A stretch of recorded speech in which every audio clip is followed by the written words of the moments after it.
So we do now operate in a landscape where there are so many things going on, right? So much more digital growth, so many things flying around your customer, and a very crowded landscape. Yeah. How do you envision Handel's positioning itself against all that disruption and growth in digital? Yeah. I like to think of us as the antidote to the AI world. I think that as people's lives are becoming increasingly digital and fast-paced, they're going to seek simplicity, and they're going to seek moments to savor and slow moments of joy. And I think there was something Martha said yesterday, like she said, we spend more time looking at our phone than we do looking at our kids. And I want people to come to Handel's and look at their kids. And I think it's hard to scroll on your phone when you're holding an ice cream cone. Like, I think there's some physical barriers there that make it work. And so my daughter did accomplish it. She did, yeah. Unfortunately, mother of failure. I was at our Tempe store and I watched a dad and daughter get cones together and cheers their cones. Oh, that's and so sit cute. down across from each other on a picnic table and talk. And so yeah, that's my goal. That's my goal, is to differentiate in that way. And I was there on a Monday most recently, and Monday is usually a pretty slow day in the restaurant sector, and the number of people who were coming in and out, groups, exactly like you said, coming from soccer practice, coming from the rest, it was beautiful to observe that there's still people who are taking the time to do that. Thank you. It's really Thanks for nice. noticing that. Yeah.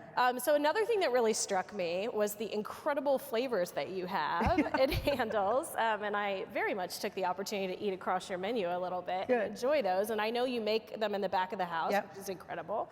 I tried a flavor that was called Spouse Like a House, which was, I'll probably get this wrong, but had a peanut butter ripple and vanilla ice cream and chocolate covered pretzels, I believe. Right. Yes. You got it. Nailed it. Earned myself another spouse at the house. Good job. How do you keep up with all that flavor innovation? It's incredible. Yeah, it's 80 years of flavor innovation, so we've got 140 flavors. Wow. My goal is to try them all very quickly, and each one is better than the next. But when I think about innovation strategy, one of the brands I look towards is See's Candy, Warren Buffett's favorite business, but actually started in California by Mary See's 100 years ago. So very out of her home kitchen in Pasadena, where I'm from.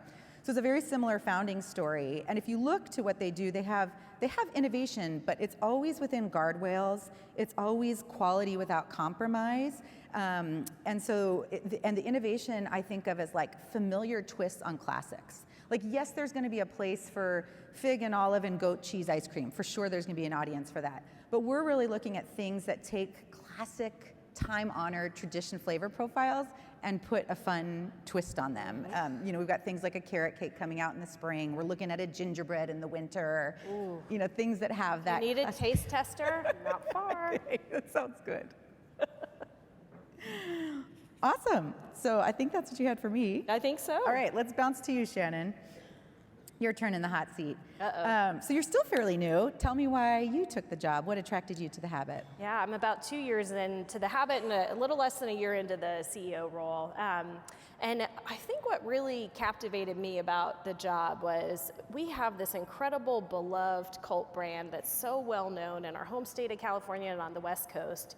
And it was really about the opportunity to take that and be able to be part of the journey to make that a leader in the better burger space globally. Yeah. And so when I actually started talking to the leadership at Yum and the longtime CEO of the Habit, I hadn't had the chance to eat in one of our restaurants yet.